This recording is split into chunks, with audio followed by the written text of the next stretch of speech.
नमस्कार, स्वागत है आप सभी का ज्ञान सम्मान के मंच पे। तो अभी एक इशू आ गया था प्रॉब्लम। अब प्रॉब्लम तो आते रहता है लाइफ में सभी के, और यहाँ भी कुछ प्रॉब्लम अभी चल रहा है। जैसे में देखिए, पहला ये डिटेल में डिस्कशन किया गया तो वहाँ पे आपका ऑडियो का इशू हो गया। अब ऑडियो का इशू सही हुआ तो सॉफ्टवेयर का इशू आ गया, और इसके कारण आपका जो लेक्चर नंबर ये 3 था वो आधा अधूरा ही रह गया। तो उसके हम उसको यहाँ पे कंटिन्यू करते हैं, और ये दोनों पार्ट आपको आज ही अपलोड किया गया है तो इसे आप देख लेंगे, और उसमें भी आपको इन्फॉर्मेशन दिया गया है।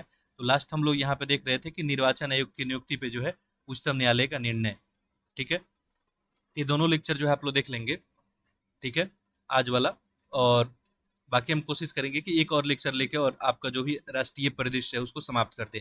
फिर हम लोग अंतर्राष्ट्रीय देखेंगे, एक एक करके सारा खबर देखेंगे। लेक्चर को आप लोग अधिक से अधिक शेयर कर देंगे। ठीक है, अब देखिए, ये इशू जो है हमेशा नहीं आता है, कभी काल आता है। तो फिर इसमें परेशान नहीं होना, यहाँ पे बस थोड़ा सा स्थिर रह के और काम करना है। ठीक।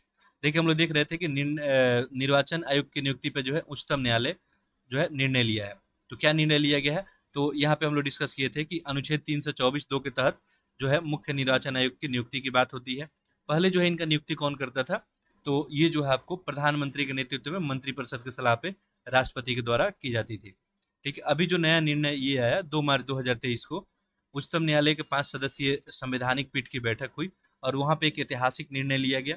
और ये ऐतिहासिक निर्णय के ऊपर बात करें तो यहाँ पे आपको बताया गया कि अब जो है अपने निर्णय में इनके द्वारा कहा गया कि मुख्य निर्वाचन आयुक्त और चुनाव आयुक्त की नियुक्ति एक समिति की सिफारिश पे होगा। यानी अब जो है मुख्य निर्वाचन आयुक्त की नियुक्ति कौन करेगा, एक समिति करेगी। ठीक है, तो समिति एक सिफारिश करेगी और उसी सिफारिश के अंतर्गत राष्ट्रपति के द्वारा नियुक्त किया जाएगा। ठीक है, मुख्य जो निर्वाचन आयुक्त और अन्य जो है चुनाव आयुक्त की नियुक्ति 3 सदस्यीय उच्च स्तरीय की सिफारिश पर जो है राष्ट्रपति के द्वारा की जाएगी। ये बात याद रखेंगे, आपसे पूछा जा सकता है कि अब जो है मुख्य चुनाव आयुक्त और अन्य जो चुनाव आयुक्त होते हैं उनकी नियुक्ति आप लोग कमेंट बॉक्स में लिख सकते हैं, मुख्य चुनाव आयुक्त भारत का भी कौन है। तो 3 स्तरीय उच्च समिति के द्वारा किया जाएगा, फिर राष्ट्रपति उसको जो है करेंगे। अब ये 3 उच्च स्तरीय समिति की बात करें, इसमें प्रधानमंत्री, लोकसभा के विपक्ष के नेता, भारत के मुख्य न्यायाधीश इसमें शामिल होंगे। ठीक है, ध्यान देंगे। ये अपडेट है यहाँ पे, नया अपडेट और बहुत ही बेहतर अपडेट है। लोकसभा में विपक्ष के नेता उपलब्ध न होने पे अधिक जनप्रतिनिधि वाले विपक्षी जो है दल के नेता इसमें शामिल हो जाएंगे। ठीक है, अब आपसे पूछा जाएगा कि नया जो उच्च स्तरीय समिति बनेगी जो नियुक्ति करेगी उसमें कौन कौन शामिल होगा। इसमें आपके प्रधानमंत्री होंगे, लोकसभा के विपक्ष के नेता और भारत के मुख्य न्यायाधीश। ठीक है, तो ये ऑलरेडी हम लोग देख चुके हैं कि संविधान का अनुच्छेद 324(2) के अधीन कोई विधि नहीं बना लेती है तब तक उपयुक्त जो है निर्देश प्रभावी रहेगा। तो अभी जो है नया विधि अगर नहीं बन जाता है तब तक जो है यही प्रोसेस चलेगा जिस प्रोसेस से अभी आपका नियुक्ति हो रहा है। ठीक। और ये जो 5 सदस्यीय संविधान पीठ की अध्यक्षता किसके द्वारा किया गया, न्यायमूर्ति के.एम. जोसेफ के द्वारा किया गया। ठीक है, इस पीठ में जो है ये अजय आपको रस्तोगी, अनिरुद्ध बोस, ठीक है, ऋषिकेश राय और सी.टी. आपको रवि कुमार। अब कभी कभी यहाँ से भी प्रश्न पूछा जा सकता है कि निर्णय जो लिया गया इसमें कौन कौन निर्णय लेने में शामिल थे। तो न्यायमूर्ति आपको के.एफ. जोसेफ थे। ठीक है, न्यायमूर्ति असफ जो है रस्तोगी, न्यायमूर्ति अनिल बोस हो गए, न्यायमूर्ति ऋषिकेश राय और न्यायमूर्ति सी.टी. रवि कुमार। चलिए अगला न्यूज देखते हैं। एनुअल जो है स्टेटस ऑफ एजुकेशन रिपोर्ट 2022। ठीक है, ये एनुअल है ये। तो एनुअल जो स्टेटस अगर रिपोर्ट की बात करें एजुकेशन रिपोर्ट की, यानी इसको एशर जो है बोल सकते हैं। तो इस रिपोर्ट में जो है क्या आपको बताया जाता है, तो गैर सरकारी शिक्षक संस्थान द्वारा ये जारी किया जाता है। पहला तो बात याद रखेंगे, आपसे पूछा जाए कि बताइए जो एशर रिपोर्ट है किसके द्वारा जारी किया जाता है, तो ये प्रथम नाम का एक आपका गैर सरकारी शिक्षण जो है संगठन है, इसी के द्वारा ये रिपोर्ट जारी किया जाता है। भारत के लगभग सभी ग्रामीण जिलों में वर्ष 2005 से ये सर्वेक्षण संचालित किया जा रहा है।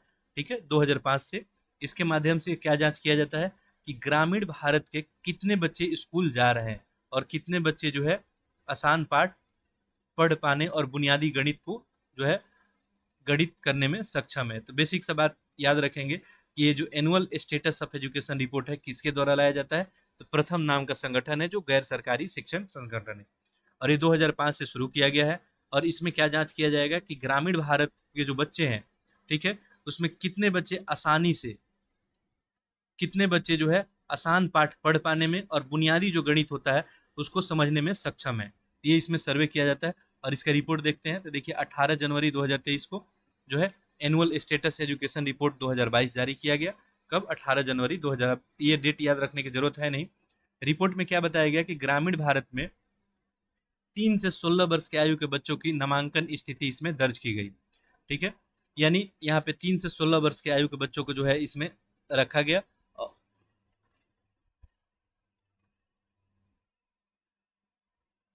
नेक्स्ट देखेंगे, इसके साथ ही रिपोर्ट 5 से 16 वर्ष के आयु के बच्चों की पढ़ने और गणित करने में बुनियादी क्षमताओं पर केंद्रित था। 2022 में भारत में 600 जो है 16 जिले और कुल 19,060 गांव इसमें शामिल किए गए थे इस रिपोर्ट में। अब ये जो है आपको याद रखने की जरूरत नहीं है कि कितने जिलों को शामिल किया गया था। ठीक है, आप चाहे तो एक नज़र में इसको ध्यान रख सकते हैं। 6 से 14 वर्ष के आयु के बच्चों का नामांकन दर देखा गया, तो इसमें जो है ये आपको याद रखना है, नामांकन दर जो है विगत 15 वर्षों में 95% से ऊपर रही है। पहली बात ध्यान रखेंगे कि 6 से 14 वर्ष के बच्चों के जो नामांकन दर की बात करें, इनरोलमेंट रेट की बात करें, तो 95% से ऊपर रहा है। 2008 में ये जो है 97.2 से बढ़कर 2022 में कितना हो गया? 98.4 हो गया है। तो पहले से नामांकन दर में वृद्धि देखने को मिली है, 97 से लगभग 97.2 से 98.4 हो गया है। अब इसमें आपको जो याद रखना है, नेक्स्ट बात यह है कि 11 से 14 वर्ष की आयु के स्कूल में अनामांकित लड़कियों का आंकड़ा गिरकर 2%, ठीक है, जो वर्ष 2018 में 4.1% हो गया है। ठीक है, तो 11 से 14 वर्ष आयु वर्ग के स्कूल में देखें अनामांकित, जो जिनका नामांकन नहीं हुआ है, वैसे लड़कियों का आंकड़ा पहले से गिरा है। ठीक है, तो ये भी बात जो है ठीक ठाक है। ठीक, ये आंकड़ा उत्तर प्रदेश में 4% है। ठीक है, तो उत्तर प्रदेश स्पेशल के लिए हो गया ये। 2022 में 15 से 16 वर्ष आयु वर्ग के 7.9% लड़कियां अनामांकित थी। कब? 2022। ठीक है, जबकि 2018 में जो है 13.5। तो आप देख सकते हैं कि 2018 में जो है 13.5% लड़कियां नामांकित, यानी किसी विद्यालय में इनका नाम जो है नहीं दर्ज था, और 2022 में ये डाटा कम हुआ है, यानी आप देखें तो 13.5 से कम होकर कितना हो गया? 7.9 हो गया है। ठीक है, अब ये जो है आप मेंस वगैरह पर्पज से इस सारा डाटा का इस्तेमाल करके अपना प्रश्न लिख सकते हैं। बाकी सिर्फ 3 राज्यों में ही 15 से 16 वर्ष की आयु में अनामांकित लड़कियों का अनुपात 10% से अधिक है। जैसे पहला है मध्य प्रदेश, उत्तर प्रदेश और छत्तीसगढ़, ये थोड़ा सा ध्यान रखेंगे। अगला देखिए, हुबली जंक्शन जो है विश्व का सबसे लंबा रेलवे प्लेटफॉर्म। तो हुबली जंक्शन क्या बन गया? विश्व का सबसे लंबा रेल, जो सिद्धा रूढ़ स्वामी जी हुबली जंक्शन, इसका नाम है श्री सिद्धा जो है रूढ़ स्वामी हुबली जंक्शन, को समांतर जो है SSS हुबली जंक्शन के नाम से जाना जाता है। 2015 में जो हुबली जंक्शन का नाम बदल दिया गया था, और क्या नाम रख दिया गया था आपका? हुबली जंक्शन कर दिया गया था। हुबली का नाम हुबल्ली कर दिया गया था। ठीक है, हुबली पहले था, अब हुबल्ली हो गया। अब नेक्स्ट कहानी जो देखे, सितंबर 2020 में इसका नाम फिर से बदला गया और SS हुबली जंक्शन कर दिया गया। ठीक है, तो ये सब जो है इसका कहानी है। ये रेलवे स्टेशन दक्षिण पश्चिमी रेलवे में आपको देखने को मिलेगा। हुबली जो है रेलवे स्टेशन का हिस्सा है। हुबली जो है धारवाड़ कर्नाटक में स्थित है। ये तो हुबली का परिचय हो गया। इतना बात याद रखेंगे, हुबली जंक्शन क्या बन गया है? विश्व का सबसे लंबा रेलवे प्लेटफॉर्म बन गया है। ठीक है, अब देखिए 13 जनवरी 2023 को गिनीज वर्ल्ड रिकॉर्ड्स ने हुबली जंक्शन को स्थित प्लेटफॉर्म संख्या 8 को विश्व का सबसे लंबा जो है प्लेटफॉर्म का दर्जा दे दिया। तो आपसे पूछा जाए विश्व का सबसे लंबा प्लेटफॉर्म कौन, तो आप बताएंगे हुबली जो है जंक्शन। ठीक है, इसका हुबली जंक्शन का प्लेटफॉर्म नंबर 8 अभी गिनीज बुक में जो इसका नाम दर्ज हो चुका है। ठीक है, 2023 में प्रधानमंत्री नरेंद्र मोदी के द्वारा इस प्लेटफॉर्म का उद्घाटन भी किया गया। अब इसका लंबाई कितना है इंपॉर्टेंट है, याद रखेंगे। यदि विश्व का सबसे लंबा है, इसका लंबाई कितना है? 1507 जो है मीटर। ठीक है, पहले जो है इससे पहले कहानी देखेंगे तो उत्तर प्रदेश का गोरखपुर जिला। ठीक है, उत्तर प्रदेश का जो गोरखपुर जिला है, इसकी लंबाई प्लेटफॉर्म की कितनी थी? 1366.33 किलोमीटर। तो इससे पहले भारत में देखेंगे तो 1366 किलोमीटर के साथ गोरखपुर था, अब हुबली हो गया। यहाँ पे देखिए डाटा दिया गया है। ये विश्व का जो है 5 सबसे लंबे प्लेटफॉर्म है। पहले पे कौन है आपका? हुबली जंक्शन हो गया कर्नाटक में। ठीक है, 1560 मीटर। दूसरे पे आपका गोरखपुर जंक्शन हो गया उत्तर प्रदेश में, ये भी 1366.33। और तीसरे पे कोल्लम जंक्शन केरल में हो गया, ये 1180 मीटर। ये विश्व के जो है टॉप 3 हैं, हुबली, गोरखपुर और अब हुबली का लेंथ भी थोड़ा ध्यान रखेंगे, 1507 मीटर। ठीक, ये इन्फॉर्मेशन जो है, अब इस तरह से अगर करंट अफेयर पढ़ते हैं तो आपको कोई प्रॉब्लम जो है एग्जाम में नहीं आएगा। ठीक है, चौथे पे खड़गपुर है, ये 1072 है। और पांचवे पे स्टेट जो है आपका स्ट्रीट सबवे शिकागो अमेरिका में है। ठीक, अगला इंफॉर्मेशन है, विदिशा जो है 5G तकनीक लागू करने वाला पहला आकांक्षी जिला बन गया।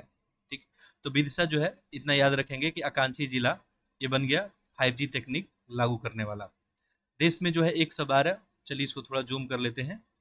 देखिए, देश में जो है 112 सर्वाधिक अल्प विकसित जिलों को तीव्र और प्रभावी तरीके से रूपांतरित करने के उद्देश्य से प्रधानमंत्री नरेंद्र मोदी ने जनवरी 2018 में आकांक्षी जिला कार्यक्रम को लॉन्च किया गया था। एक प्रश्न यहाँ से याद रखेंगे, आकांक्षी जिला कार्यक्रम कब लॉन्च किया गया था? तो आप बताएंगे 2018 में। ठीक है, आकांक्षी जिला कार्यक्रम 2018 में। ठीक है, पहली बात तो याद रखेंगे, ये 112 आकांक्षी जिलों में उत्तर प्रदेश के 8 जिले हैं। ठीक है, अब यूपी स्पेशल में पूछा जा सकता है। ठीक है, 8 जिलों का नाम भी यहाँ पे दिया है, बहराइच हो गया आपका, बलरामपुर, चंदौली, चित्रकूट, फतेहपुर, श्रावस्ती, सिद्धार्थनगर और सोनभद्र। ठीक है, यूपी स्पेशल में आपसे प्रश्न पूछा जाएगा, क्या बताइए आकांक्षी जिले के तहत उत्तर प्रदेश के कितने जिलों को चयनित किया गया है? आप क्या बताएंगे? 8 जिलों का नाम भी यहाँ पे आप देख सकते हैं। आकांक्षी जिला कार्यक्रम कब आया? 2018 में। ठीक है, तो 5G तकनीक लागू करने वाला जो है पहला आकांक्षी जिला कौन हुआ? विदिशा। ठीक है, चलिए इसके बारे में देखते हैं। 13 जनवरी 2023 को विदिशा स्टार्टअप्स द्वारा प्रस्तावित नवाचार 5G उपयोग के मामले में जमीनी स्तर पर तैनाती करने वाला भारत का पहला आकांक्षी जिला बन गया। ठीक है, तो इतना बात ध्यान रखेंगे। विदिशा आपको कहाँ पे है? तो विदिशा आपको मध्य प्रदेश में है। ठीक है, तो मध्य प्रदेश का एक आकांक्षी जिला के अंतर्गत ये जिला है। ठीक है, 112 आकांक्षी जिले की बात की गई है। बिहार में कितने आकांक्षी जिला है? तो 13 है। ठीक है, ये भी बात ध्यान रखेंगे। तो बिहार में 13 जिलों को शामिल किया गया आकांक्षी जिला कार्यक्रम के अंतर्गत, जिसमें सीतामढ़ी आपका, अररिया, पूर्णिया, अभी बिहार स्पेशल वाले इसको ध्यान रखेंगे। बिहार स्पेशल यानी बिहार में जो भी एग्जाम होगा, अभी बीपीएससी हो गया, तो वहाँ पे पूछा जा सकता है कि आकांक्षी जिला के अंतर्गत बिहार के कितने जिलों को चयनित किया गया है? आप क्या बताएंगे? 13 जिलों को चयनित किया गया।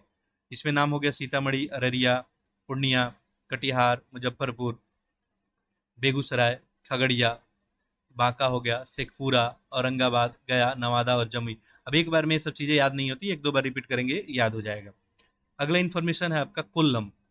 कोल्लम जो है भारत का पहला संविधान साक्षर जिला बना। बहुत ही ये शानदार इन्फॉर्मेशन है कि कोल्लम आपका जो है भारत का पहला संविधान साक्षर जिला बना है।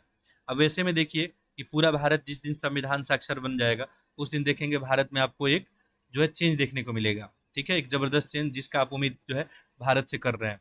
भारत के संविधान में लागू होने के 70 वर्ष से अधिक समय बाद अधिकतर नागरिक इसके मूल्य और दस्तावेज में समाहित गहन संकलनाओं से परिचित नहीं है। देखिए संविधान में क्या लिखा गया है, नहीं लिखा गया है, संविधान का क्या मूल्य है, नागरिकों का क्या दायित्व कर्तव्य है, ये सब पता नहीं है। जनरली जो कुछ लोग जो इनसे जुड़े हुए हैं, जो पढ़ाई कर रहे हैं, बस उन्हीं लोगों को पता है। अतः संविधान के संदेश के प्रसार के उद्देश्य से सिविल सोसाइटी संगठन, सरकारी एजेंसी आदि ने सरल, सहज और लोकप्रिय क्रियाकलाप आधारित पहलों को लॉन्च किया, ताकि नागरिक क्या करे? राष्ट्र निर्माण में योगदान दे सके, नागरिक अपने कर्तव्य और दायित्व को समझ सके। ठीक है, चलिए, तो ऐसे में जो है ये बात आप याद रखेंगे कि भारत का जो है पहला संविधान साक्षर जिला कौन हो गया? आपका कोल्लम हो गया। ठीक, तो देखिए 14 जनवरी 2023 की बात है, केरल के जो है कोल्लम को भारत का पहला संविधान साक्षर जिला घोषित किया गया। ठीक है, तो ये बात याद रखेंगे। अब ये डेट वगैरह पूछने का चांस बहुत ही कम है। ठीक, एक नज़र में उसको ध्यान देंगे। ठीक, केरल के मुख्यमंत्री जो है पिनाराई विजयन के द्वारा की गई। ठीक है, केरल के मुख्यमंत्री पिनाराई विजयन। कोल्लम की उपलब्धि संविधान साक्षरता अभियान द सिटीज 2022 का परिणाम है। ठीक है, कॉन्स्टिट्यूशन लिटरेरी जो कैंपेन चला द सिटीज 2022, इसी का ये परिणाम है, इन्हीं के प्रयासों से। देखिए, तो कोल्लम जिला पंचायत की बात किया जाए तो जिला योजना समिति और केरल स्थानीय प्रशासन संस्थान के द्वारा संयुक्त रूप से ये शुरू किया गया था। ठीक है, ये अभियान शुरू किया गया था। अभियान का उद्देश्य आप सभी को बता ही दिए कि जिले को संवैधानिक रूप से क्या करना है? साक्षर बनाना है। और इसी तहत जिले के 7 लाख से अधिक परिवार को संविधान के मूल सिद्धांतों पे जो है शिक्षित किया गया, उनको संविधान के बेसिक प्रिंसिपल को बताया गया। ठीक है, तो यही सब बातें हैं इसमें। जिले के जो है 7 लाख से अधिक परिवारों को क्या किया गया? 10 वर्ष से अधिक आयु के लगभग 23 लाख लोगों को संविधान के विभिन्न पहलुओं को शिक्षित किया गया। और इस अभियान के अंतर्गत देखेंगे तो लगभग 2000 प्रशिक्षकों को जो है सीनेटर कहा गया, तो सीनेटर लोग के माध्यम से जो है ये किया गया। ठीक है, तो ये सब जो है बातें ध्यान रखेंगे। अगला बहुत ही इंपॉर्टेंट है, राष्ट्रीय ग्रीन हाइड्रोजन मिशन। ठीक है, यहाँ से क्वेश्चन बनाने का चांस बहुत ज्यादा है। ठीक है, राष्ट्रीय ग्रीन हाइड्रोजन मिशन। अब देखिए, ये जो प्रधानमंत्री मोदी के द्वारा वर्ष 2047 तक भारत को क्या करना है? एक ऊर्जा स्वतंत्र यानी एनर्जी इंडिपेंडेंस राष्ट्र के रूप में रूपांतरित करना है। अब आपको एनर्जी इंडिपेंडेंस बनाना है तो वैसे में एनर्जी जनरेट करने के लिए आपको काम करना होगा। और आप सभी को पता है कि जिसमें पेट्रोलियम जीवाश्म आधारित उत्पादों के विकल्प के रूप में हरित हाइड्रोजन एक सक्रिय भूमिका निभा सकता है। देखिए एनर्जी तो दो तरह से आपका होता है, एक रिन्यूएबल एक नॉन रिन्यूएबल। तो आपको फोकस कौन सा सेक्टर रहना चाहिए? Non renewable. क्योंकि आपको पता है रिन्यूएबल का सोर्सेज क्या है? लिमिटेड है, संसाधन लिमिटेड, कभी ना कभी समाप्ति होगा, साथ साथ वो पर्यावरण को भी क्षति पहुंचाता है। तो ऐसे में भारत के द्वारा टारगेट क्या किया गया है कि 2047 तक हम क्या करेंगे? एनर्जी इंडिपेंडेंट हो जाएंगे, यानी ऊर्जा स्वतंत्र हो जाएंगे, किसी पे निर्भर नहीं रहेंगे। और वैसे में सबसे अच्छा स्कोप कहाँ दिख रहा है आपको? पेट्रोलियम जीवाश्म आधारित, साथ साथ जो हरित हाइड्रोजन, ये बहुत अच्छा भूमिका निभा सकता है। भारत ने 2070 तक शुद्ध शून्य उत्सर्जन हासिल करने का भी लक्ष्य रखा है, और इसमें भी ये काफी मदद करेगा नेट जीरो जो है कार्बन इमिशन में। ठीक है, अब इसके बारे में थोड़ा सा देख लेते हैं, ये बहुत इंपॉर्टेंट आपके लिए इन्फॉर्मेशन है। चार ये मेंस पॉइंट ऑफ व्यू से भी बहुत इंपॉर्टेंट है, जिनको मेंस लिखना है इस पे ध्यान दे सकते हैं, और इस तरीके से अपने आंसर राइटिंग को भी इसके पॉइंट को वहाँ पे आप इंडिकेट जो है लिख सकते हैं। खैर मैं इंडिकेट जो कर दूंगा प्री पॉइंट ऑफ व्यू से जो भी पॉइंट बनेगा। देखिए 4 जनवरी 2023 की बात है, प्रधानमंत्री नरेंद्र मोदी की अध्यक्षता में केंद्रीय मंत्रिमंडल ने राष्ट्रीय ग्रीन हाइड्रोजन मिशन को मंजूरी दे दी। तो इसको मंजूरी दे दी गई है इस मिशन को। अब देखिए मिशन में प्रारंभिक खर्च कितना किया जाएगा? 19,744 करोड़। तो ये 19,744 करोड़ खर्च किया जाएगा, ये भी बात ध्यान रखेंगे। ठीक है, ये प्रारंभिक परिव्यय है। मिशन वर्ष 2030 तक निम्न संभावित परिणाम इससे अपेक्षित है कि 2030 तक हम लोग क्या क्या जो है इसमें अचीवमेंट पालेंगे। तो सबसे पहली बात, 125 गीगावाट के संबंध अक्षय ऊर्जा क्षमता। ठीक है, अक्षय यानी आपको ये रिन्यूएबल एनर्जी सोर्स की बात की जा रही है। ठीक है, तो 125 गीगावाट अक्षय ऊर्जा क्षमता वृद्धि करने में प्रति वर्ष कम से कम 5 मिलियन मीट्रिक टन की हरित हाइड्रोजन उत्पादन क्षमता का विकास जो है किया जाएगा। तो ध्यान रखेंगे इसको। ठीक है, लगभग जो है आपको 125 गीगावाट के संबंध में अक्षय ऊर्जा क्षमता की वृद्धि के साथ प्रति वर्ष कम से कम 5 मिलियन मीट्रिक टन हरित हाइड्रोजन के उत्पादन क्षमता का विकास करने की बात की गई है। इसमें खर्च कितना होगा? 19,700 जो है 44 करोड़। 8 लाख करोड़ लोगों को क्या होगा इससे? आपको सॉरी, इसमें जो है टोटल 8 लाख करोड़ रुपए से अधिक का क्या होगा? निवेश होगा टोटल। ठीक है, 8 लाख करोड़ रुपए से निवेश होगा, लेकिन अभी कितना? 19,000 जो है 744 करोड़ रुपए इनिशियल दौर में। ठीक है, अब इससे ये भी फायदा होगा कि 6 लाख से ज्यादा लोगों को रोजगार मिलेगा। कुल मिला जुला के 1 लाख करोड़ रुपए से अधिक जीवाश्म ईंधन का आयात में भी कमी आएगी, और ग्रीन हाउस उत्सर्जन में लगभग 50 मीट्रिक टन की भी कमी आएगी। तो ये मिशन से देख सकते हैं कि इतना सारा बेनिफिट है, सारा पॉइंट आप लिख सकते हैं मेंस आंसर राइटिंग में। ठीक है, कि ग्रीन हाउस उत्सर्जन से लगभग 50 मीट्रिक टन जो है ये कमी आ जाएगी, और इससे क्या होगा? जो 2070 तक भारत का टारगेट है शून्य जो है उत्सर्जन का, नेट जो है जीरो कार्बन एमिशन का, इसमें भी काफी मदद मिलेगा। तो इतना बात आप ध्यान रखेंगे। ठीक है, कि 2047 तक भारत टारगेट किया है कि हम एनर्जी इंडिपेंडेंट बने। ठीक है, 2070 तक भारत का टारगेट है शून्य जो है आपको उत्सर्जन की बात है, कार्बन इमिशन की बात है। उसके बाद राष्ट्रीय जो ग्रीन हाइड्रोजन मिशन को मंजूरी मिल चुकी है। 19,700 जो है आपको 44 करोड़ रुपया इनिशियल दौर में खर्च किया जाएगा। इसमें 125 गीगावाट अक्षय ऊर्जा क्षमता की बात की गई है। वृद्धि के साथ ही प्रति वर्ष कम से कम 5 मिलियन मीट्रिक टन हरित हाइड्रोजन की क्षमता का विकास करना है। 8 लाख करोड़ रुपए टोटल इसमें निवेश होगा। ठीक है, 6 लाख से अधिक लोगों को रोजगार मिलेगा। साथ साथ जो है 1 लाख करोड़ रुपए से अधिक जीवाश्म ईंधन के आयात में भी कमी आएगा, और 50 मिलियन मीट्रिक टन जो है ग्रीन हाउस उत्सर्जन की भी कमी आएगी। तो इतना सारा फैक्ट आप इससे याद रखेंगे। ठीक है, देखिए राष्ट्रीय हरित हाइड्रोजन मिशन का उद्देश्य क्या हो सकता है? तो हम लोग ऑलरेडी चर्चा कर लिए कि विश्व में ग्रीन हाइड्रोजन की अग्रणी उत्पादक जो है उत्पादन और आपूर्तिकर्ता बनना। अब देखिए इसका ज्यादा उत्पादन होगा। ठीक है, तो भारत इसमें क्या चाहेगा? अभी इस पे लगभग सारे देश काम कर रहे हैं। ठीक है, हाइड्रोजन मिशन पे जो है सारे देश काम कर रहे हैं। तो जो भी विश्व में जो है जिनका भागीदारी बेहतर है वो लोग काम कर रहे हैं। तो ग्रीन हाइड्रोजन मिशन में भारत क्या चाहेगा? कि हम अग्रणी उत्पादक बने और आपूर्तिकर्ता बने। भारत ही नहीं, दूसरे देश में भी इसका हम आपूर्ति करें। ग्रीन हाइड्रोजन तथा इसके व्युत्पन्न के लिए निर्यात अवसरों को सृजन करना, आयातित जीवाश्म ईंधन पर निर्भरता कमी लाना, जिसको अभी हम लोग थोड़ी देर पहले डिस्कस किए, सारा मेंस के लिए पॉइंट है। स्वदेशी विनिर्माण क्षमताओं का विकास करना, साथ साथ उद्योग के लिए निवेश और व्यापार के अवसरों को आकर्षित करना, रोजगार और आर्थिक विकास के अवसरों को पैदा करना, और अनुसंधान और विकास परियोजना को समर्थन करना। ये सब एक नज़र में बात ध्यान रखेंगे, बाकी जो मैं इंडिकेट कर दिया प्री में वही आपसे पूछा जाएगा। अगला देखिए, वायनाड जो है सभी जनजातीय लोगों को बुनियादी दस्तावेज प्रदान करने वाला पहला जिला बन गया। ठीक है, तो याद रखेंगे सभी जनजातियों को जो है बुनियादी दस्तावेज देने वाला पहला जिला कौन बन गया? वायनाड बन गया। अनुसूचित जनजाति समुदाय से संबंधित सभी नागरिकों को बुनियादी दस्तावेज उपलब्ध कराने के उद्देश्य से अक्षय विग कैंपेन फॉर डॉक्यूमेंट जो है डिजिटाइजेशन नामक अभियान केरल के वायनाड जिला में आपको संचालित किया गया। तो ये भी याद रखेंगे कि अक्षय विग कैंपेन फॉर डॉक्यूमेंट डिजिटेशन, इसी अभियान के तहत केरल के वायनाड में जो है आपको जिला प्रशासन के द्वारा संचालित किया गया।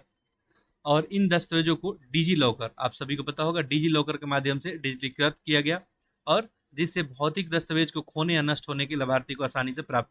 अब डिजी लॉकर में आपको क्या होगा? डिजिटली फॉर्म में क्या होगा? वो स्टोर होगा, और जब चाहे आप उसको क्या कर सकते हैं? यूज कर सकते हैं। अब आपका दस्तावेज आपके पास रहे या ना रहे, कोई जो इससे फर्क नहीं पड़ने वाला है। तो बहुत ही एक अच्छा जो है यहाँ पे काम किया गया कि जनजाति लोगों के लिए जो है बुनियादी दस्तावेज प्रदान करने के लिए ये कार्यक्रम जो है किसके द्वारा किया गया? तो Akshay wing campaign for document digitisation के द्वारा। ठीक है, चलिए, तो डिजी लॉकर में जो है डाटा सब सेव रहेगा। तो बस यही सब बातें हैं यहाँ पे। जनवरी 2023 में केरल के वायनाड के जिला के सभी जनजाति लोगों को बुनियादी दस्तावेज और सुविधा प्रदान करने वाला देश का ये पहला जिला बन गया। तो ये तो बात आपको याद रखना ही है। अब इसमें जो है इस सुविधा में देखेंगे तो क्या क्या रखा गया है दस्तावेज में? तो आधार कार्ड हो गया, आपका राशन कार्ड हो गया, जन्म मृत्यु प्रमाण पत्र हो गया, चुनाव पहचान पत्र, बैंक खाता हो गया, स्वास्थ्य बीमा हो गया। तो ये सब जो है इसके अंतर्गत रखा जाएगा। अब जब चाहे जहां चाहे इसको आप देख सकते हैं, डिजी लॉकर पे ये अवेलेबल रहेगा। इन दस्तावेजों को डिजिटल रूप दिया गया है और उसे डिजी लॉकर खाते में सहेजा गया है। ठीक है, अभी डिजी लॉकर के माध्यम से जो है आप देखेंगे तो बहुत सारा सर्टिफिकेट गवर्नमेंट ऑलरेडी जो है आपको वहां पे अपलोड जो है की हुई है। ठीक है, चलिए, तो इतना बात ध्यान रखिएगा, बाकी इसमें ज़्यादा खास कुछ बात है नहीं। और एक बात ये भी याद रखिएगा कि ये वायनाड का जिला प्रशासन ने अक्षय विग कैंपेन फॉर डॉक्यूमेंट डिजिटाइजेशन अभियान के अंग के रूप में उपलब्धि हासिल की है। अगला है आपको भारत की सबसे लंबी एस्केप टनल। ठीक है, भारत की सबसे लंबी एस्केप, देखिए, जम्मू और कश्मीर के एक वैकल्पिक और विश्वसनीय परिवहन प्रणाली उपलब्ध कराने के उद्देश्य से भारत सरकार ने उधमपुर से बारामूला तक 272 किलोमीटर लंबी जो है रेल लाइन निर्माण की योजना तैयार की है। कहां से कहां तक? तो उधमपुर से बारामूला तक। इसका लेंथ कितना होगा? 272 किलोमीटर। ये रेलवे लाइन जो है आपको कश्मीर घाटी का शेष भारत से जो है जोड़ेगी, और इस रेल लाइन का निर्माण जो है Udhampur Srinagar Baramulla rail link project के तहत किया जाएगा। इतना बात ध्यान रखेंगे। ठीक है, शायद इसमें कुछ और इन्फॉर्मेशन है। हाँ, ठीक है, तो ये प्रोजेक्ट जो है आपको 2022 में इस परियोजना को राष्ट्रीय परियोजना घोषित कर दिया गया। अब 2002 में, ठीक है, इस परियोजना को जो है राष्ट्रीय परियोजना घोषित किया गया था। कब? 2002 में। ठीक है, उधमपुर से बारामूला तक जो है 272 किलोमीटर, जिसे निम्न 4 खंडों में बांटा गया। तो देखिए 272 किलोमीटर ये इतना आसान नहीं है, ये समतल एरिया है नहीं पूरा, फिर भी चलिए यहाँ पे एक काम चल रहा है और 4 खंडों में किया जाएगा। अब इसको आपको ध्यान रखने की जरूरत नहीं, एक नज़र में बस देख सकते हैं कि पहला खंड जो है उधमपुर से काटरा जाएगा, दूसरा काटरा से बनिहाल, तीसरा बनिहाल से काजीकुंड, और चौथा काजीकुंड से बारामूला। इस तरह से ये प्रोजेक्ट जो है पूरा किया जाएगा। ठीक है, और इस प्रोजेक्ट में देखेंगे तो काफ़ी जो है असमतल असमतल पर्वतीय और बड़ी बड़ी संख्या में सुरंग पुलों का निर्माण भी शामिल है, क्योंकि वो एरिया जो है समतल है नहीं, तो इसलिए मैं बताया कि डिफिकल्ट है थोड़ा सा कि इसमें सुरंग कहीं बनाना पड़ेगा, कहीं आपको पुल बनाना पड़ेगा। ठीक है, तो ऐसे में इसको 4 खंड में बांटा गया है। इसमें देखा जाए तो 38 सुरंग, इसकी लंबाई लगभग 119 किलोमीटर होगी। ठीक है, इसमें सबसे लंबी सुरंग T49 होगा, इसका लंबाई कितना होगा? 12.75 किलोमीटर। यह सुरंग जो है कटरा बनिहाल खंड पे स्थित होगा।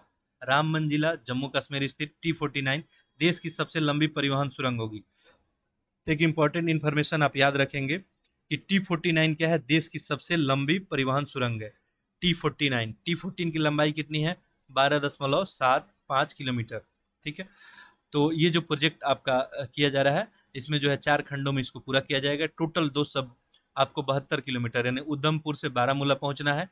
पहले उधमपुर से काटरा पहुंचेंगे, काटरा से बनिहाल, बनिहाल से काजीकुंडा, काजीकुंडा से बारामूला। क्योंकि बहुत सारे असमतल क्षेत्र है ये, आपको कहीं पर्वत कहीं आपको खाई देखने को ऐसे मिलेगा। तो ऐसे में टोटल 38 सुरंग यहाँ पे बनाया जाएगा। ठीक है, जो टोटल 119 किलोमीटर होगा, और इसमें सबसे लंबा सुरंग होगा जो T49 से होगा। 12.75। चलिए, तो ये सब बात याद रखेंगे, पूछा जा सकता है। T49 आप याद जरूर रखेंगे, ट्विन जो है आपको ट्यूब सुरंग है ये। तो इसमें 12.75 किलोमीटर तथा एस्केप सुरंग 12.895 किलोमीटर इसमें शामिल है। अंतर्राष्ट्रीय मानक के अनुरूप इसको जो है प्रावधान किया गया है। ये सब बातें आप ध्यान रखेंगे, ठीक है।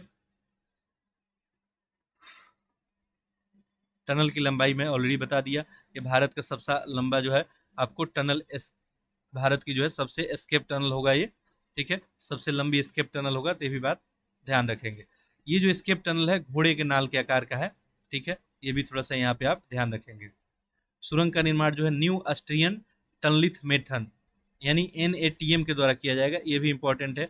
तो ये जो है सुरंग का निर्माण किसके द्वारा किया जाएगा? NATM के द्वारा किया जाएगा। अगला इन्फॉर्मेशन देखते हैं। तमिलनाडु जो है स्वयं का जलवायु परिवर्तन मिशन शुरू करने वाला पहला राज्य बन गया, ठीक है।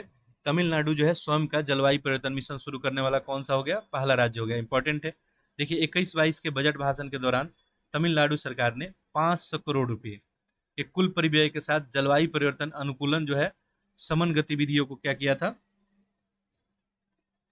शुरू करने की बात की गई थी, ठीक है। वैसे में जो है तमिलनाडु जलवायु परिवर्तन मिशन आपको लाया गया, ठीक है। और इसमें जो है राज्य सरकार के 3 प्रमुख मिशन को शामिल किया गया है। ग्रीन तमिलनाडु मिशन, तमिलनाडु आर्द्रभूमि मिशन और तमिलनाडु जलवायु परिवर्तन मिशन।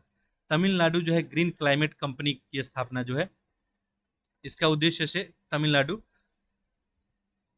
इसको लागू करने के लिए आपको लागू करने के उद्देश्य से तमिलनाडु ग्रीन क्लाइमेट कंपनी की स्थापना की थी, ठीक है। ये बात ध्यान रखेंगे, ठीक है। तो 9 दिसंबर 2022 को क्या हुआ? आपको तमिलनाडु स्वयं का जलवायु परिवर्तन मिशन शुरू करने वाला देश का कौन हो गया? पहला राज्य। ये तो आपको याद रखना ही है, ठीक है, कि देश का पहला राज्य कौन हो गया?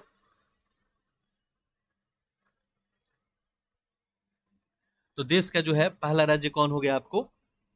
तो देश का पहला राज्य हो गया तमिलनाडु जलवायु परिवर्तन मिशन लाने वाला, ठीक है।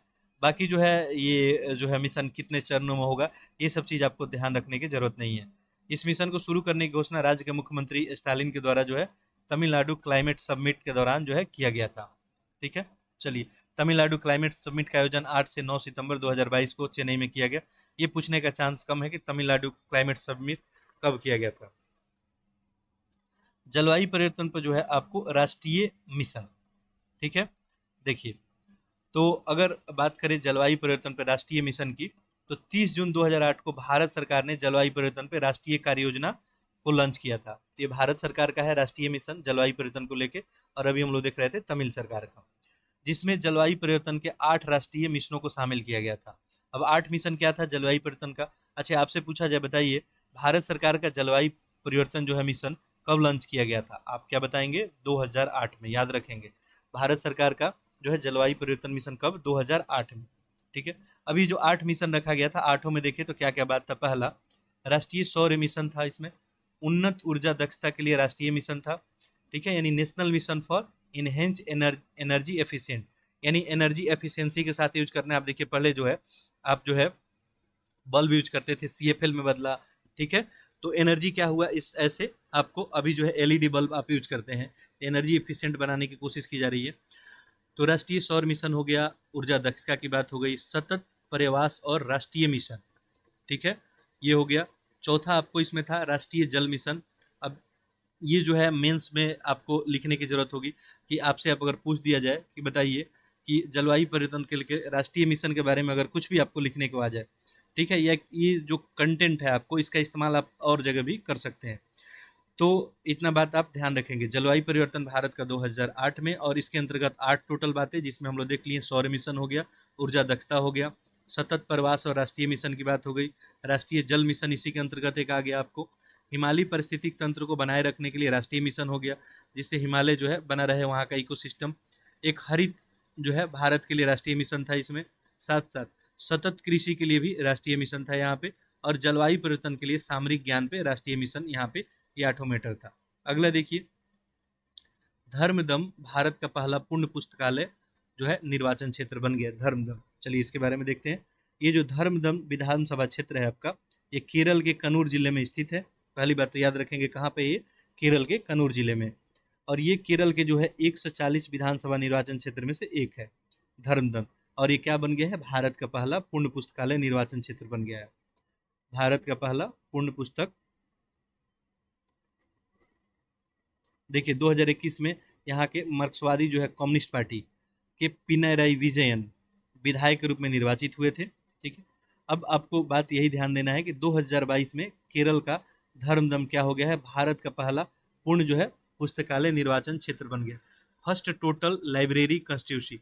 यानी इस कंस्टिट्यूंसी में जो है आपको, इस जो है निर्वाचन क्षेत्र में आपको आपको लाइब्रेरी आपको देखने को मिलेगा। ठीक है, चलिए, तो देश का पहला ऐसा विधानसभा क्षेत्र बन गया है जिसके प्रत्येक स्थानीय निकाय यानी वार्ड में क्या होगा, आपको पुस्तकालय देखने को मिलेगा।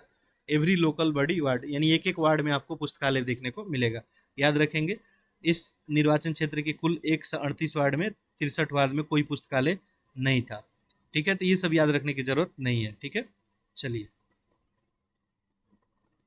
और इसके लिए पीपुल्स जो है मिशन फॉर सोशल डेवलपमेंट की सहायता से ये 63 जो है वार्डों में पुस्तकालय स्थापित किया गया, और इस तरह से जो है ये पहला जो है आपको विधानसभा क्षेत्र बन गया पुस्तकालय वाला। ठीक है, चलिए, एक बात और यहाँ पे ध्यान रखेंगे, पुथु वैयल नारायण पनिकर, इनको केरल में पुस्तकालय आंदोलन का जनक के रूप में जाना जाता है। ठीक है, तो पनिकर को जो है, पुथु वैयल नारायण पनिकर को केरल के पुस्तकालय आंदोलन के जनक के रूप में जाना जाता है। ये पनिकर को जो है पीएन पनिकर के सम्मान में केरल सरकार जो है 19 जून को वायनिदियम, ठीक है, वायनिदियम के रूप में भी इसको घोषित की है। चलिए, तो ये सब चीज़ ध्यान रखेंगे। अब एक्स्ट्रा एक आध फैक्ट और है जो आपसे एग्जाम में पूछा जा सकता है, विश्व का पहला पाम लीफ पांडुलिपि संग्रहालय।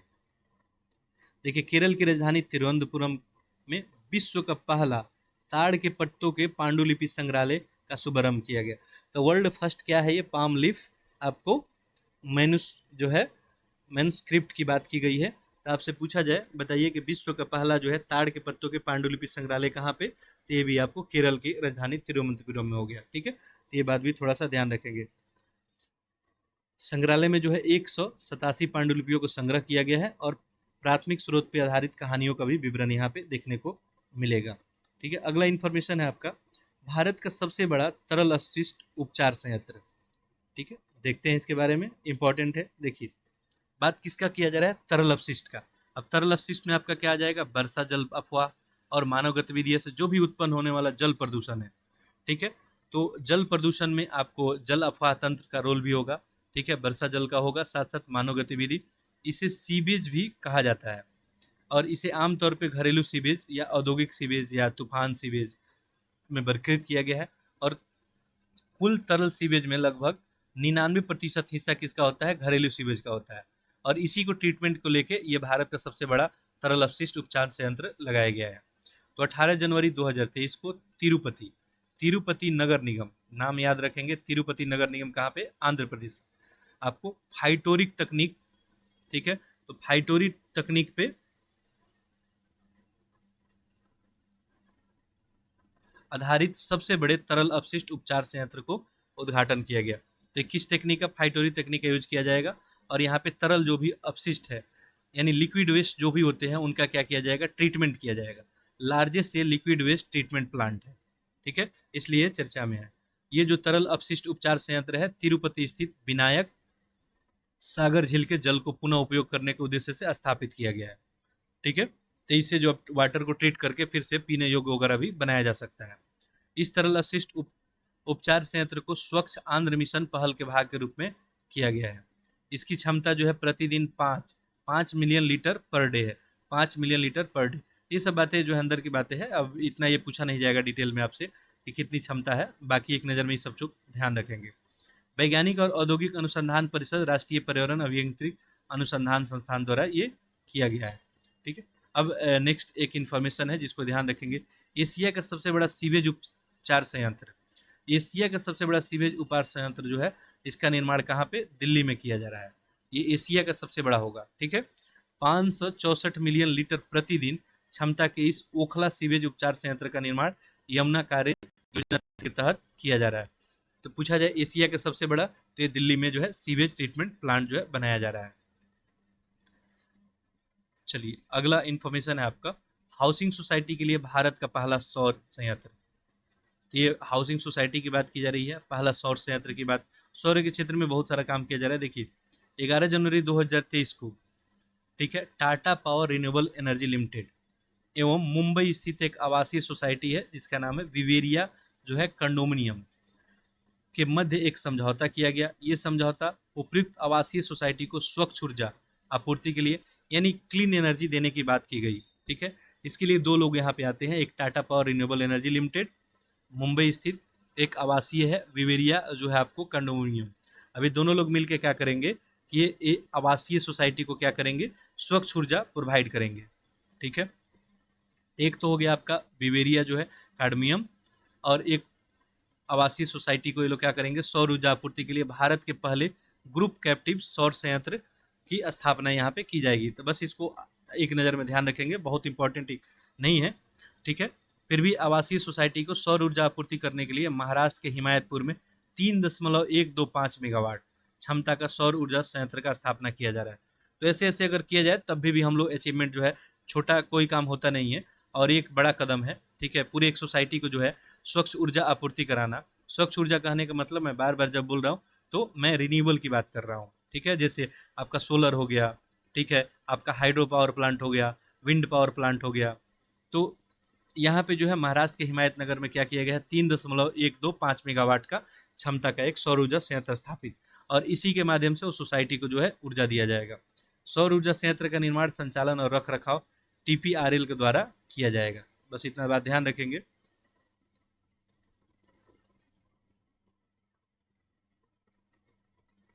इसके वजह से देखें तो 6.15 मिलियन टन कार्बन डाइऑक्साइड उत्सर्जन कम होगा। ठीक है, इस काम से, और ये देश की पहली जो है आवासीय सोसाइटी बन जाएगी। ठीक है, जो सौर ऊर्जा का प्रयोग करने वाली देश की पहली आवासीय सोसाइटी बन जाएगी। चलिए आगे बढ़ते हैं। केरल जो है देश का पहला पूर्ण डिजिटल बैंकिंग राज्य बन गया। इंपॉर्टेंट है, तो ये पूर्ण डिजिटल राज्य बन गया है केरल। अब ये अगर बात करें बैंकिंग की, डिजिटल बैंकिंग की, तो किसी व्यक्ति को बैंक शाखा में व्यक्तिगत रूप से उपस्थित हुए बिना 24/7 सभी पारंपरिक बैंकिंग गतिविधियों को स्वतंत्र रूप से पहुंचाने की सुविधा है। यानी आपको बैंक जाने की जरूरत नहीं है, आप 24/7 24 घंटा जब चाहें आप कोई भी बैंकिंग गतिविधियां कर सकते हैं। तो वैसे में जो है केरल देश में पहला जो है पूर्ण डिजिटल वाला बैंकिंग राज्य बन गया। 7 जनवरी 2023 की बात है, केरल जो है सभी पात्र खातों में डिजिटल बैंकिंग को लागू करने वाला देश का पहला राज्य बन गया है। बहुत ही इंपॉर्टेंट है, पिनाराई विजयन के द्वारा इसका घोषणा किया गया था। ठीक है, कोई बात नहीं, याद रखने की जरूरत नहीं है। ठीक है, राज्य स्तरीय जो है बैंकर समिति के अनुसार राज्य में अब पात्र सभी 3.76 करोड़ खाता कम से कम एक सेवा या उत्पाद डिजिटल रूप से उपलब्ध है। यानी टोटल जो है 3.7 करोड़ लोग हैं जिनके पास खाते हैं और उनको कम से कम एक सेवा डिजिटली रूप में उपलब्ध कराया जाएगा। तो बस इतना ध्यान रखेंगे। केरल के द्वारा भारतीय रिजर्व बैंक की डिजिटल भुगतान पारिस्थितिक तंत्र का विस्तार गहनता योजना के अंतर्गत इस कदम को लागू किया गया। ठीक, ये 2021 में देखेंगे तो त्रिशूर इस योजना के तहत डिजिटल बैंकिंग लागू करने वाला केरल का पहला जिला बना था। ठीक है, अभी पूरा केरल हुई हो गया, केरल में पहला जिला बना था त्रिशूर। चलिए अगला इंफॉर्मेशन देखते हैं, स्मार्ट कार्यक्रम। ठीक है, स्मार्ट कार्यक्रम की बात करें तो स्मार्ट का विस्तारित रूप है आपका स्कोप फॉर मेन्स जो है mainstreaming Ayurveda research in teaching professional. Scope for mainstreaming Ayurveda research in teaching professional. अब इस पहल में क्या किया जाएगा, तो इस पहल के अंतर्गत देखें तो ऑस्टियो अर्थराइटिस, आयरन की कमी से होने वाली एनीमिया, क्रोनिक जो है ब्रोंकाइटिस, डिसफिलिपेडिपिया, रूमेटाइड अर्थराइटिस जो होता है, मोटापा हो गया, मधुमेह, मिलेटेस, सोराइसिस आदि नवीन जो है अनुसंधान विचारों को बढ़ावा देने पर ध्यान केंद्रित किया जाएगा। ठीक है, तो ये आपको है स्मार्ट। अब देखिए स्मार्ट में बात कर लेते हैं। 2 जनवरी 2023 को देश के आयुर्वेद के क्षेत्र में अनुसंधान और विकास को बढ़ावा देने के लिए स्मार्ट कार्यक्रम लेके आया गया। तो आपसे पूछा जाएगा ये कब लाया गया, 2 जनवरी 2023 को। किसके लिए लाया गया, आयुर्वेद के क्षेत्र में अनुसंधान के विकास और बढ़ावा देना, जिससे जो भी बीमारियां हैं इन पे जो है हम काबू पा सकें। ठीक है, चलिए तो इसके बारे में देख लेते हैं। ठीक है, इंफॉर्मेशन शायद ऊपर है कुछ इससे रिलेटेड। ठीक है, स्मार्ट के बारे में बात करते हैं। ठीक है, थोड़ा सा वेट करेंगे।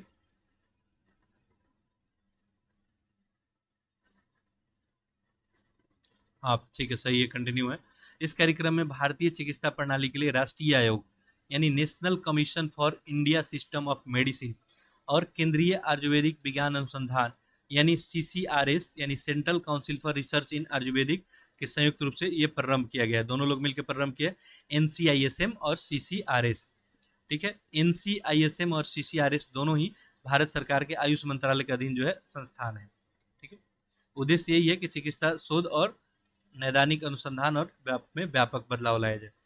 ठीक है, तो ये इन्फॉर्मेशन जो है ठीक ठाक था। अगला देखिए, सामाजिक प्रगति सूचकांक 2022 भारत के राज्य और जिलों को देखेंगे। सामाजिक प्रगति सूचकांक में सबसे पहले बात करेंगे तो देखिए 2014 में इंस्टीट्यूट फॉर कॉम्पिटिटिवनेस भारत ने सोशल प्रोग्रेसिव रिपोर्ट के साथ मिलकर सोशल जो है प्रोग्रेस इम्परेटिव के साथ मिलकर सामाजिक प्रगति जो है भारत नामक एक पहल लॉन्च की थी। तो ये बात, पहला बात याद रखेंगे, ये पहल जो है कब लॉन्च किया गया, 2014 में।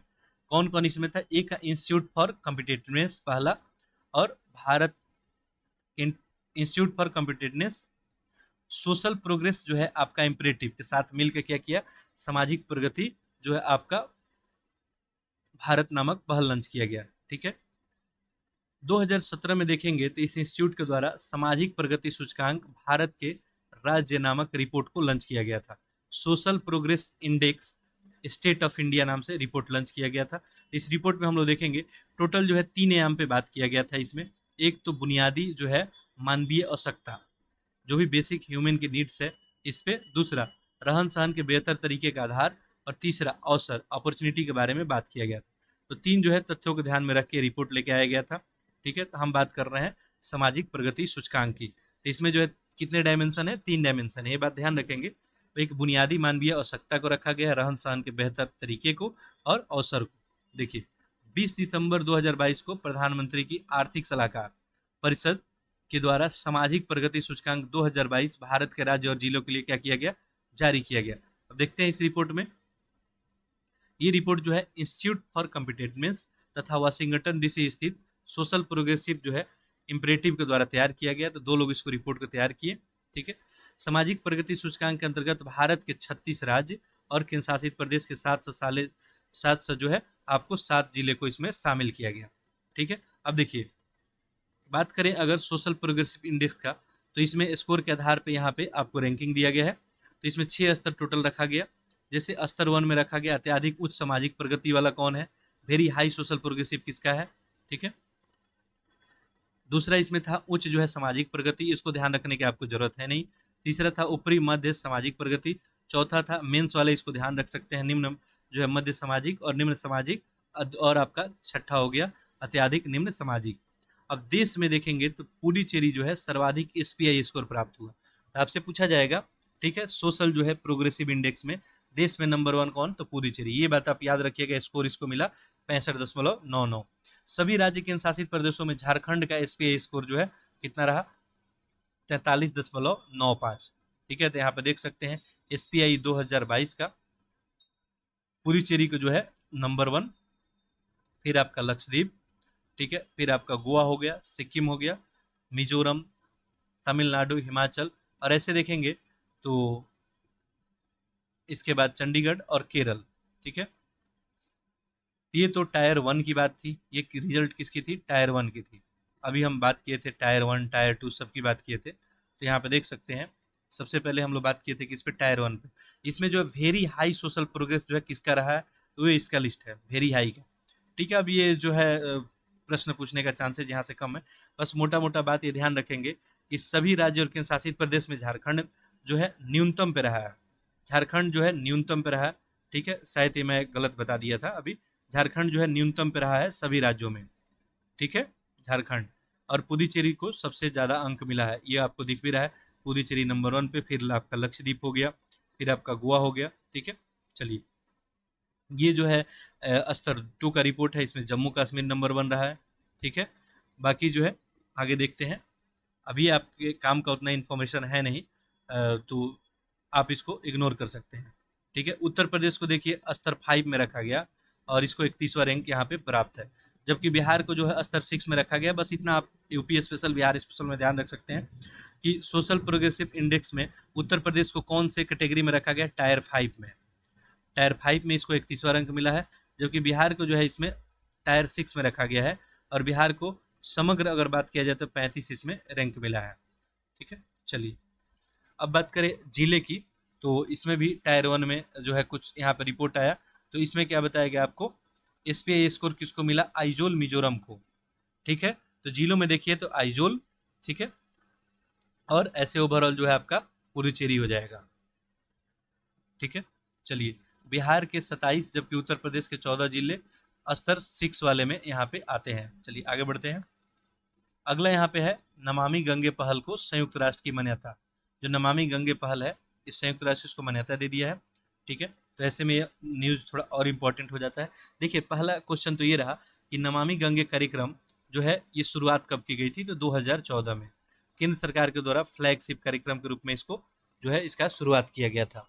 इसका उद्देश्य क्या था नमामि गंगे का, तो पहला था कि राष्ट्रीय नदी गंगा को प्रदूषण प्रभाव से उपशमन करना और राष्ट्रीय नदी गंगा का संरक्षण करना, पुनः उद्धार करना, यानी प्रदूषण कम करना, उसका संरक्षण करना, उद्धार करना, नमामि गंगे प्रोजेक्ट का जो है ये लक्ष्य था।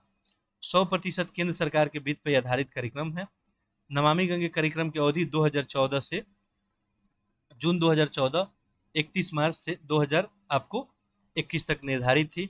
हालांकि इसको अब बढ़ा दिया गया है। भविष्य में इस कार्यक्रम की आवश्यकता के दृष्टि केंद्र सरकार ने फरवरी 2023 में नमामि गंगे मिशन 2 स्वीकृति प्रदान कर दी गई है। अब मिशन 2026 तक रहेगा।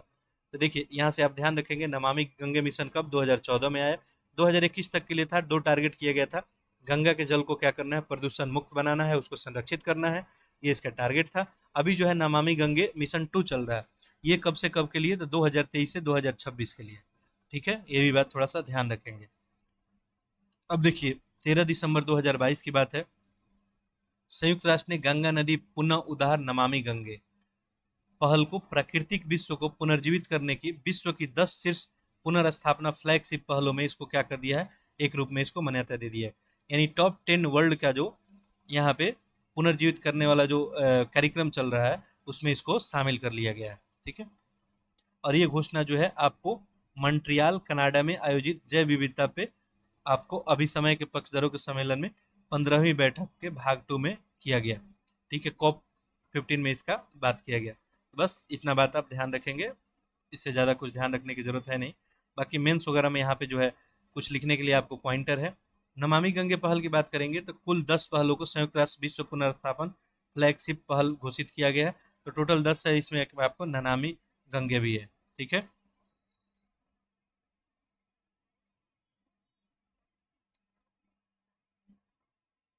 देखिए संयुक्त राष्ट्र पारिस्थितिक तंत्र पुनर्स्थापक दशक का अवधि क्या है, 2021 से 2030 रखा गया है।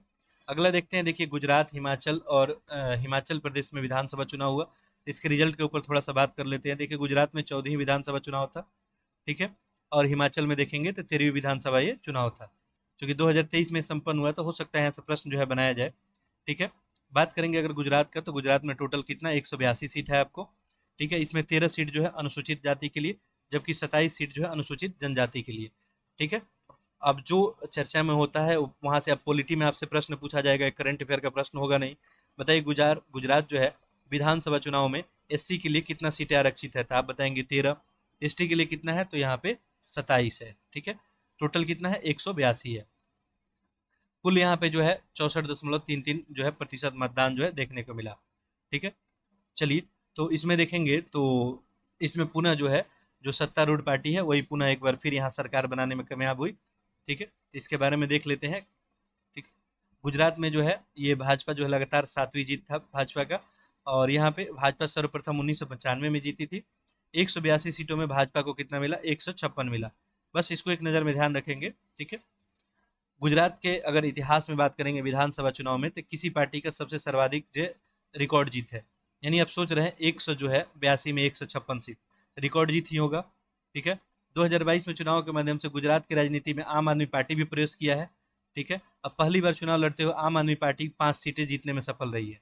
ठीक है, चलिए, और इसके वजह से ही ये आम आदमी पार्टी जो है राष्ट्रीय जो है राज्य का, सॉरी राष्ट्रीय दल का भी इसको दर्जा चुका है ये गुजरात के जो है सफलता के बाद।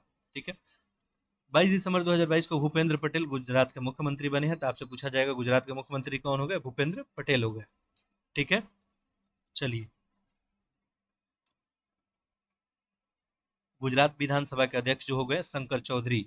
ठीक है, तो ये आपका परिणाम रहा। 182 में जो है बीजेपी को 156, कांग्रेस को 17, आम आदमी पार्टी को 5। आम आदमी पार्टी पहली बार यहाँ पे जो है चुनाव में पार्टिसिपेट की थी और 12.92% इनको मत प्राप्त हुआ। ठीक है, तो बस एक नज़र में इसको ध्यान रखेंगे। अब कभी कभी ये भी यहाँ से भी प्रश्न पूछा जाता है। ठीक है, जैसे भारतीय जनता पार्टी 156, दूसरे नंबर की पार्टी कौन रही?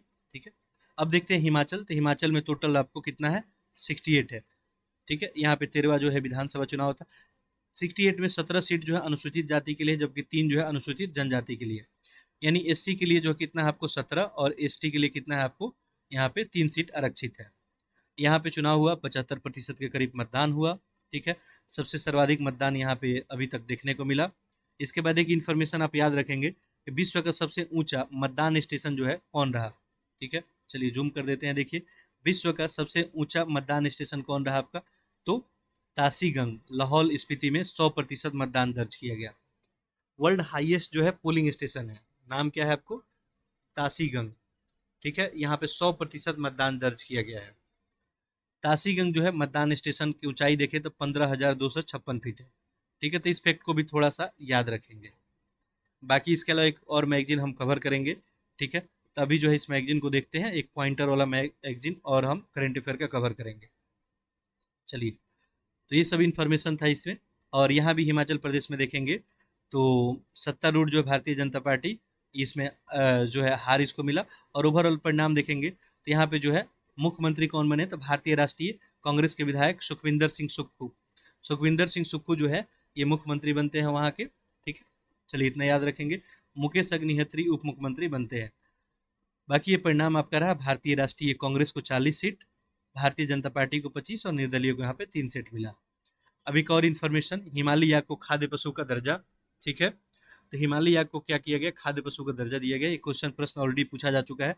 देखिए, पालतू याक, वैज्ञानिक नाम है इसका बोस जो है ग्रुनिसेंस। अधिक ऊंचाई पे पाया जाने वाला एक पशु है।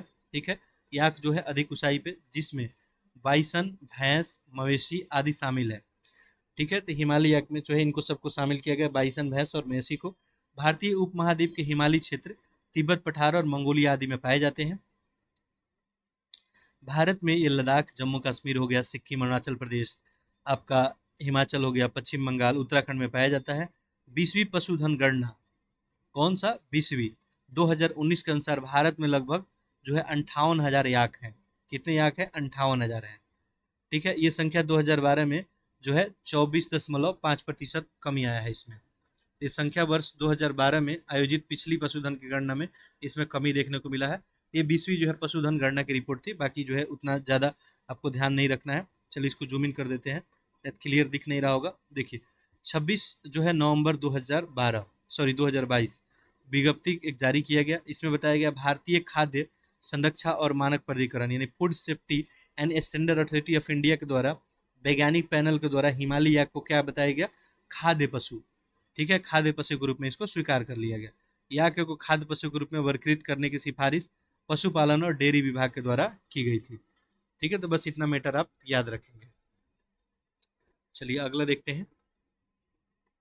देखिए, इसका मतलब खाद्य पशु बनने का मतलब क्या हो गया? जिन्हें मनुष्य के द्वारा पाला जाता है और खाद्य उत्पादन और उपभोग के लिए इस भी इस्तेमाल किया जा सकता है। ठीक है, तो याक जो है पारंपरिक दूध, मांस उद्योग, हिस्सा बनाने के लिए इसमें मदद मिलेगा। ठीक है, याकों की संख्या में हो रही गिरावट को नियंत्रित करने में मदद मिलेगा। अब याक को लोग पालेंगे तो ऐसे में जो है इसका संख्या गिरावट में क्या होगा? इससे भी नियंत्रण होगा। चलिए अगला मैटर देखते हैं। प्रयागराज, आगरा और गाजियाबाद में पुलिस कमिश्नर प्रणाली। देखिए, भारतीय संविधान की 7वीं अनुसूची के अंतर्गत पुलिस को राज्य सूची के अंतर्गत रखा गया है। आपको पता ही है पुलिस किसका है? राज्य का विषय है। पुलिसिंग व्यवस्था में जिले की पुलिस पर नियंत्रण के लिए जिला अधिकारी और अन्य प्रशासनिक अधिकारी के पास जो है कार्यपालक मजिस्ट्रेट की शक्तियां निहित होती है।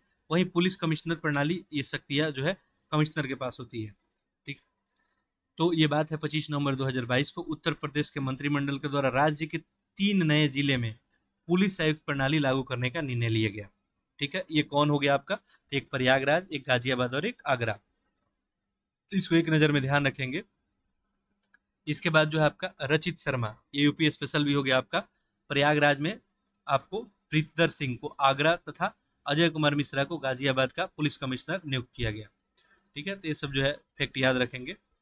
अब यहाँ पे देख सकते हैं आप उत्तर प्रदेश के पुलिस आयुक्त प्रणाली, ये लखनऊ 2020 में, गौतम बुद्ध जो है नगर ये 2020 में, ऐसे करके ये नया जो है 2022 में गाजियाबाद, आगरा और प्रयागराज। ठीक है, चलिए तो इसको एक नज़र में याद रखेंगे। चलिए तो इस लेक्चर में इतना ही रखते हैं, अगले लेक्चर में हम लोग कंटिन्यू करेंगे। तो इसका पार्ट 1 आज सुबह आपको अपलोड कर दिया गया है, और फिर उसके जस्ट बाद ये भी आपको अपलोड किया गया है दोनों। तो ये जो है आज आप लोग देख लेंगे। बाकी नेक्स्ट जो है आपको यहाँ से हम लोग स्टैच्यू ऑफ प्रोस्पेरिटी, और कोशिश करेंगे कि इसमें जो है आपको राष्ट्रीय निपटाने का हम प्रयास करेंगे। तो अगले लेक्चर में मिलते हैं। बाकी आप लोग लेक्चर को अधिक से अधिक शेयर कर दी। तब तक के लिए आप सभी का बहुत बहुत धन्यवाद।